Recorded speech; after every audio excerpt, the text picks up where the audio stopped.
আসসালামু আলাইকুম। ওয়ালাইকুম আসসালাম। তোমরা কেমন আছো? আলহামদুলিল্লাহ ভালো আছি। আলহামদুলিল্লাহ, আল্লাহ তাআলার অশেষ রহমতে আমিও ভালো আছি।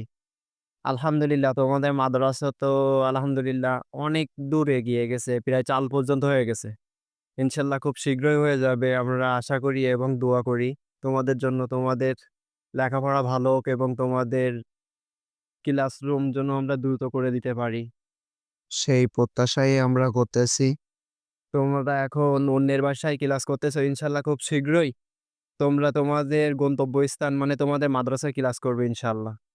তো আপনারা দেখুন আমাদের মাদ্রাসায় এই পর্যন্ত এসে কাজ এক প্রকার হয়ে গেছে। এই পর্যন্ত এসে বেঁধে গেছে। আমাদের এখন শুধু প্রয়োজন অ্যালবাস্টার টিন এবং আমাদের কিছু মানে সিমেন্ট, যাতে করে আমরা মাদ্রাসার ফ্লোর মানে নিজের মেঝেও প্লাস্টার করতে পারি। এখন আমাদের ওয়াল প্লাস্টার না করলেও চলবে। আর উপরে চাল সেঁকতে হবে। না হলে এই দেখেন বৃষ্টি পড়তেছে। এই দেখেন বৃষ্টি পড়তেছে। গুঁড়ি, গুঁড়ি বৃষ্টি পড়তেছে। তো তোমরা চলে যাও।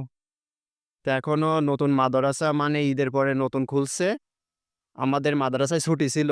তো ছুটি হওয়ার পরে এখন মাদ্রাসা নতুন খুলছে।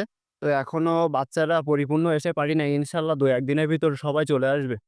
তো আপনারা যে যা পারেন আগের মতন আমাদের সাহায্য সহযোগিতা করে দ্রুত মাদ্রাসাটা যাতে করতে পারি সেই প্রত্যাশাই আপনাদের কাছে চাই। তো আমি প্রবাসী ভাইদের দৃষ্টি আকর্ষণ করব যে আপনারা আমাদের যেভাবে ভালোবাসা দিয়ে মাদ্রাসাটা এই পর্যন্ত এগিয়ে আনছেন, ইনশাআল্লাহ আরেকটু ভালোবাসা দিয়ে যাতে করে আমরা চালটা সেঁকতে পারি, সেতটুক পর্যন্ত আমাদের সাহায্য সহযোগিতা করবেন।